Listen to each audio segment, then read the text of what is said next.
वंदना की शादी को अभी 3 साल ही हुए थे कि उसके पति विक्रम सड़क हादसे में चल बसे।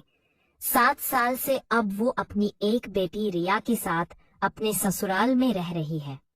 7 साल से वह बहुत अकेले जी रही है। बिना मर्द के जीना कितना मुश्किल जीना है, यह सिर्फ वंदना ही जानती है। रात को भी जब वह सोती तो उसको अपने पति की कमी बहुत महसूस होती है। वंदना के ससुराल में उसका ससुर रामसूप, जो 4 साल से अंधा है, बड़ा जेठ राकेश, उसकी बीवी सुनीता, छोटा देवर मोहित और उसकी बीवी प्रिया है। दोनों की शादियां हो चुकी थी। दोनों के छोटे छोटे बच्चे थे। और फिर थी वंदना और उसकी बेटी रिया। वंदना दिखने में ऐसी थी कि कोई भी मर्द उसको पाने के लिए किसी भी हद तक जा सकता था। भरा हुआ जिस्म, पतली कमर, गोरा रंग जिसे अगर कोई छू ले तो दाग पड़ जाए, होठ बिल्कुल गुलाबी और गालों में डिम्पल पड़ते थे। गांव के मर्द उसको बहुत गलत नजर से देखते थे, इसीलिए वो घर के बाहर कभी नहीं गई थी। वंदना का इतना सुंदर होना किसी काम का नहीं था, क्योंकि जिसे उसे देखना था वह तो इस दुनिया में नहीं है। वंदना की बहुत जरूरतें थीं जो कि सिर्फ उसका पति ही पूरी कर सकता था। लेकिन कभी कभी वह सोचती कि काश कोई होता जो मेरी हर जरूरत पूरी करता। इधर उसका ससुर भी बिल्कुल अकेला था, क्योंकि वंदना की सास भी नहीं थी। वह भी काफी सालों से गुजर चुकी थी। उसके ससुर की दुनिया अब सिर्फ आवाजों, खुशबुओं और हाथ की छुअन तक सिमट गई थी। घर में सबके पास कोई न कोई था, लेकिन अकेली वंदना थी जो बिना मर्द के जी रही थी, और उसका ससुर था जो बिना औरत के जी रहा था। दोनों ही कहीं न कहीं बहुत अकेले थे और किसी का साथ की तलाश में थे। सुबह का वक्त होता था। आंगन में मुर्गियां दाना चुगती। राकेश और मोहित खेतों को निकल जाते।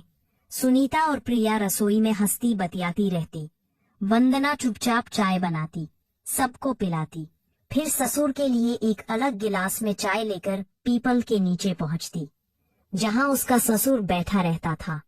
उस दिन वंदना ने धीरे से कहा, बाबूजी चाय। रामस्वरूप ने हाथ बढ़ाया।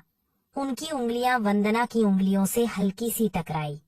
वो रोज की बात थी, फिर भी वंदना का हाथ एक पल को रुक जाता। रामास्वरूप ने चाय की चुस्की ली और बोले, आज चाय में इलायची का दाना ज्यादा है, अच्छा लग रहा है। वंदना मुस्कुराई और बोली, आपको पसंद है ना, इसलिए डाल दिया। रामस्वरूप ने सिर हिलाया। तूने मेरी हर आदत याद रखी है वंदना। विक्रम होता तो शायद इतना ख्याल ना रख पाता। वंदना चुप रही। वो जानती थी कि बाबूजी यह बातें दिल से नहीं, बस यूं ही कह देते हैं। फिर भी सुनकर सीने में कुछ चुभता। दिन भर का काम चलता। दोपहर में सब लोग अपने अपने कमरे में आराम करते। रिया वंदना के पास सोती। वंदना खिड़की से बाहर देखती रहती। सामने वाले कमरे में सुनीता और राकेश हंस रहे होते। कभी प्रिया और मोहित की आवाज आती। वंदना की आंखें भर आती। वह सोचती, मेरे साथ भी कोई ऐसे हंसता तो अच्छा होता। एक दिन दोपहर में उसके ससुर आंगन में टहल रहे थे। लाठी टिक टिक कर दी। वंदना रिया को सुलाकर बाहर आई तो देखा बाबा ठीक से चल नहीं पा रहे। उसने दौड़कर बाबा का हाथ थामा। वंदना ने कहा, बाबूजी आप अकेले क्यों घूम रहे हैं, गिर जाएंगे। रामस्वरूप ने हाथ नहीं छुड़ाया। बोले, अब तो तू ही है जो देखती है, बाकी सब अपने में मस्त। वंदना उन्हें कुर्सी तक ले गई। बैठाते हुए उसका दुपट्टा बाबा के कंधे से फिसला। बाबा ने हाथ बढ़ाकर दुपट्टा उठाया और वंदना के हाथ में रख दिया। उनकी उंगलियां फिर वंदना की हथेली पर रुक गईं। रामसूप ने धीरे से कहा, तेरी हथेली अभी भी गर्म है, जैसे पहले थी। वंदना कुछ नहीं बोली, बस दुपट्टा ठीक किया और चली गई। शाम को सब लोग छत पर बैठे थे। ठंडी हवा चल रही थी। राकेश और मोहित अपने बच्चों को गोद में लेकर मजाक कर रहे थे। सुनीता और प्रिया एक दूसरे को नई साड़ी दिखा रही थी। वंदना दूर कोने में बैठी रिया के बाल संवार रही थी। रामस्वरूप ने आवाज लगाई, वंदना इधर आ। वंदना उठी और बाबा के पास बैठ गई। रामस्वरूप ने कहा, क्या सोच रही है? वंदना ने हल्के से सिर झुकाया। कुछ नहीं बाबूजी। रामसूत ने हंसते हुए कहा। झूठ मत बोल, मैं आंखों से नहीं देखता, दिल से देखता हूँ। तू उदास है। वंदना चुप रही, फिर धीरे से बोली, बाबूजी, जब जेठानी और प्रिया को अपने मर्दों के साथ देखती हूँ, दिल भर आता है। सोचती हूँ मेरे पास भी कोई होता। तो रामस्वरूप ने लंबी सांस ली, बोले, मुझे भी यही लगता है बेटी। जब रात को अकेला लेटता हूँ, तेरी सांस की कमी खलती है। कोई होता जो तकिया ठीक कर दे, पानी का गिलास पास रख दे, बस हाथ थाम ले तो जिंदगी आसान लगती। वंदना ने बाबा का हाथ अपने हाथ में लिया, बोली, अब मैं हूं ना बाबूजी। रामस्वरूप ने हाथ दबाया, बोले, हाँ तू है, पर तू भी तो अकेली है। उस रात वंदना सो नहीं पाई। बाबा का हाथ अपने हाथ में लिए हुए शब्द बार बार याद आ रहे थे। धीरे धीरे बातें बढ़ने लगी। अब वंदना बाबा के पास ज्यादा देर बैठने लगी। बाबा भी उसका इंतजार करते। कभी बाबा कहते, वंदना मेरी पीठ में दर्द है, जरा दबा दे। वंदना दबाती। एक दिन बाबा ने कहा, वंदना तेरी आवाज में कुछ जादू है। जब तू बोलती है, मुझे लगता है मेरी आंखें वापस आ गई हैं। वंदना शर्माई, बोली, बाबूजी आप। भीना रामसूप ने हंसकर कहा, सच कह रहा हूँ, तू पास बैठी है ना, मुझे सब दिख रहा है। वंदना का चेहरा लाल हो गया। वो उठकर चली गई, पर दिल में कुछ हलचल सी हुई। रात को बाबा ने वंदना को अपने कमरे में बुलाया, बोले, आज नींद नहीं आ रही, जरा बातें कर। वंदना चारपाई के किनारे बैठ गई। बाबा लेटे थे। बातें शुरू हुई। विक्रम की यादें, पुराने दिन, हंसी मजाक। फिर बाबा ने कहा, वंदना कभी कभी लगता है कि तू मेरे लिए सिर्फ बहू नहीं, कुछ और है। वंदना का दिल जोर से धड़का। वो चुप रही। रामसूप ने हाथ बढ़ाकर वंदना का हाथ ढूंढा और पकड़ लिया। बोले, डर मत, मैं कुछ गलत नहीं सोच रहा, बस इतना समझा रहा हूँ कि इस घर में अब तू ही मेरी आंखें हैं, मेरे हाथ पैर हैं, और मैं तेरे लिए क्या हूँ। वंदना की आंखों में आंसू आ गए। उसने बाबा का हाथ मजबूती से पकड़ा और बोली, आप मेरे बाबूजी हैं और मेरे सबसे करीबी इंसान। रामसूप ने मुस्कुराते हुए कहा, बस इतना ही काफी है बेटी। फिर धीरे धीरे वंदना और बाबा का रिश्ता एक अनोखी गहराई में चला गया। अब वंदना अपने ससुर के हर छोटे बड़े काम में हाथ बटाती। कभी इसके बालों में कंघी करती, कभी उनकी मुशे को सेट करती। एक शाम बाबा ने कहा, वंदना आज मेरे साथ बाहर टहलना गांव की गलियों में। वंदना ने बाबा का हाथ थामा और दोनों निकल पड़े। गांव वाले देखते रह गए। अंधा ससुर और जवान विधवा बहू हाथ में हाथ डाले चल रहे हैं। बातें होने लगी। कोई कहता, देखो अब तो पूरा जोड़ा बन गया। कोई कहता, बेचारा विक्रम मर गया। ये दोनों मजे ले रहे हैं। वंदना को सब सुनाई देता। वो बाबा के साथ चलती।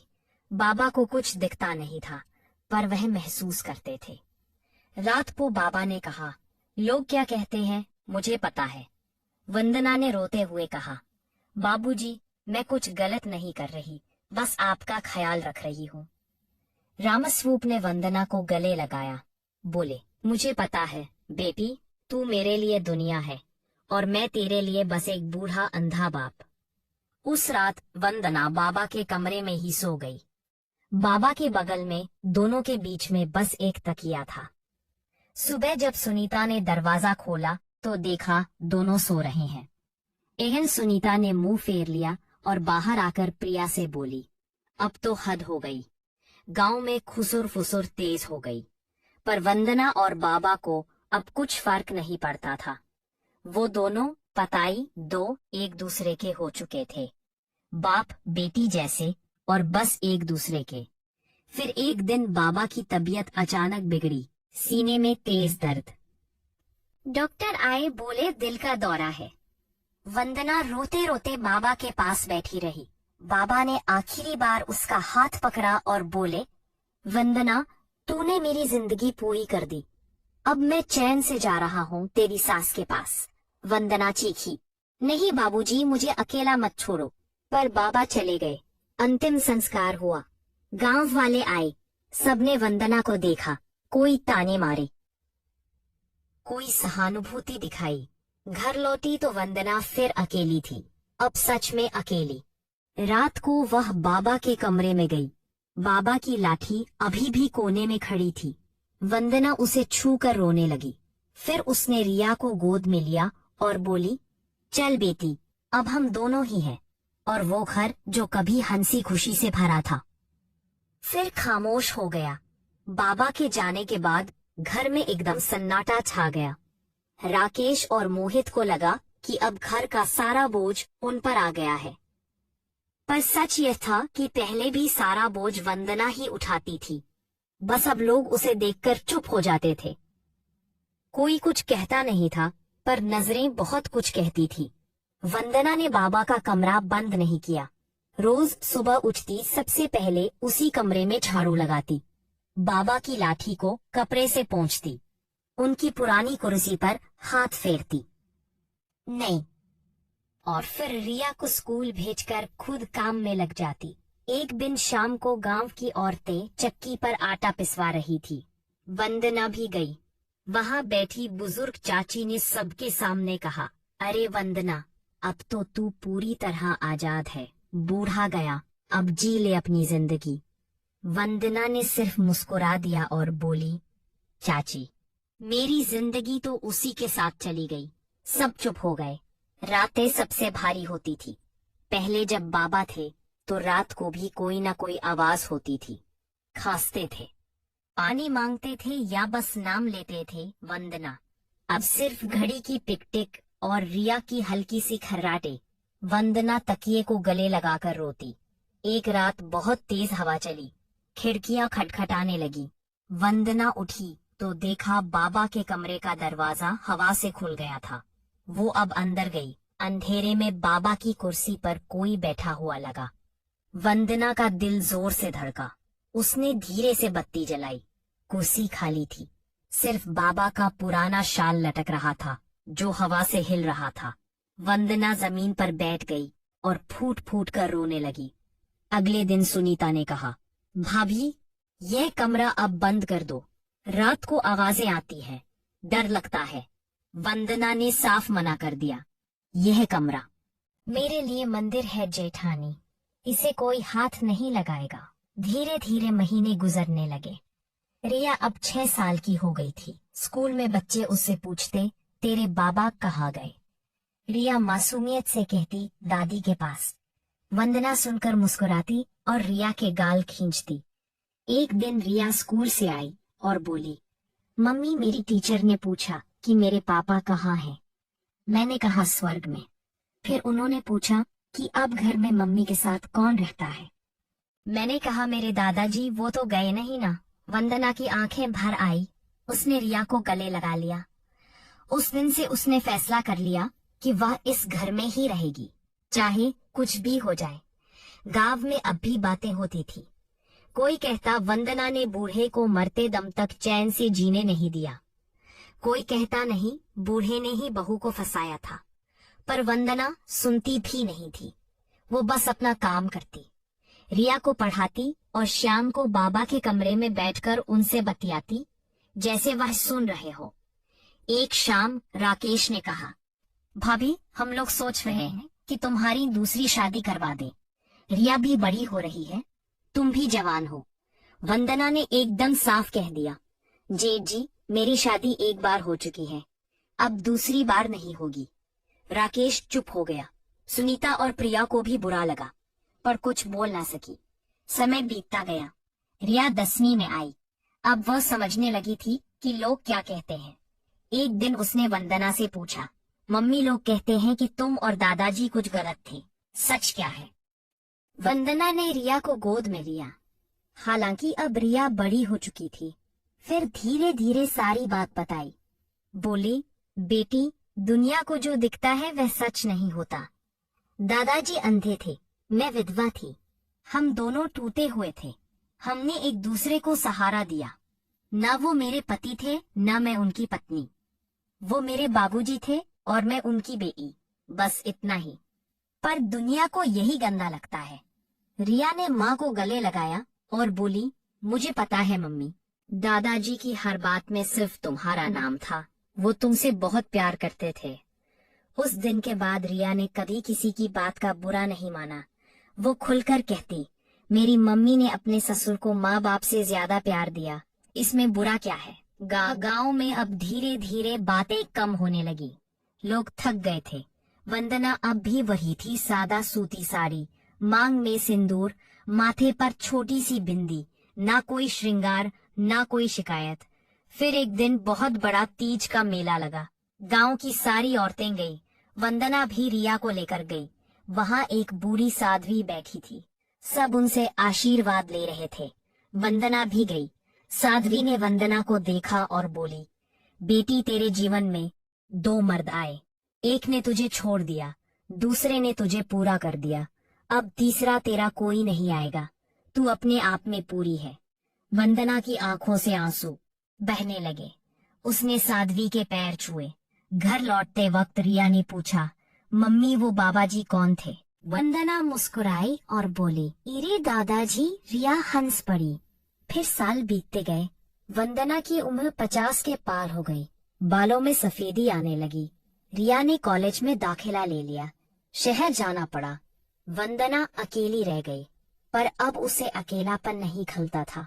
वो जानती थी कि उसने अपनी जिंदगी पूरी जी ली है। एक दिन रिया छुट्टी में घर आई। उसने देखा कि मम्मी बाबा के कमरे में बैठी पुरानी डायरी पढ़ रही है।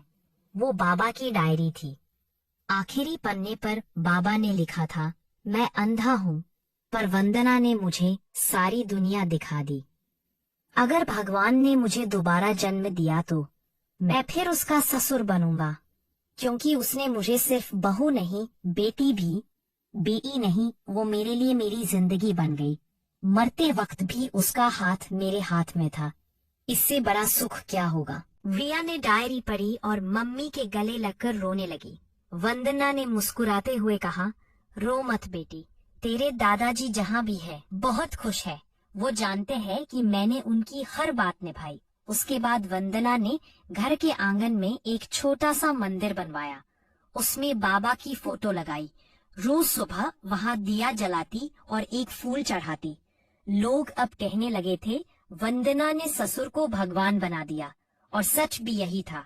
वंदना ने कभी दोबारा शादी नहीं की, ना किसी से दिल लगाया। वो बस रिया की माँ बनी रही, बाबा की बहू बनी रही और अपनी जिंदगी को खामोशी से, गरिमा से जीती रही। फिर जब रिया की शादी हुई तो दुल्हन के विदा होने के वक्त वंदना ने रिया के कानों में कहा, बेटी, ससुराल में अगर कभी अकेलापन लगे तो याद रखना, ससुर भी बाप होता है, उसे भी बेटी चाहिए होती है। रिया ने माँ को गले लगाया और बोली, मम्मी, मैंने तो तुमसे ही सीखा है। फिर एक दिन वंदना बहुत बुजुर्ग हो गई, बाल पूरी तरह सफेद, चलने में लाठी। रिया उसे शहर ले जाना चाहती थी, पर वंदना ने मना कर दिया। बोली, मुझे यहीं रहना है, यही मेरी जिंदगी है, यही मेरे बाबूजी है। आखिरी दिन वंदना बाबा के कमरे में लेटी थी। रिया उसके पास बैठी थी। वंदना ने धीरे से कहा, बेटी, दरवाजा खुला छोड़ देना, आज बहुत दिन बाद हवा अच्छी चल रही है। रिया ने दरवाजा खोल दिया। हवा आई। बाबा का पुराना शाल फिर हिला। वंदना ने आंखें बंद की और मुस्कुराते हुए कहा, बाबूजी आ गए ना, हाथ थाम लो, अब देर मत करो। और फिर उसकी सांसें रुक गई। रिया रोई नहीं। उसने मम्मी का हाथ थामा और धीरे से कहा, मम्मी, अब तुम दोनों फिर साथ हो। गांव वाले आए। सबने देखा वंदना के चेहरे पर वैसी ही शांति थी जैसी बाबा के चेहरे पर थी उस दिन। और उस दिन के बाद से भदौरा गांव में एक कहावत चलने लगी, जब तक सांस है रिश्ता नहीं देखते, दिल देखते हैं, सहारा देखते हैं। वंदना और रामसूप ने यह साबित कर दिया। कहानी खत्म हो गई, पर उस घर की दीवारें आज भी चुपचाप गवाही देती है कि प्यार हमेशा पति पत्नी का नहीं होता। कभी कभी बाप बाप का भी उतना ही सच्चा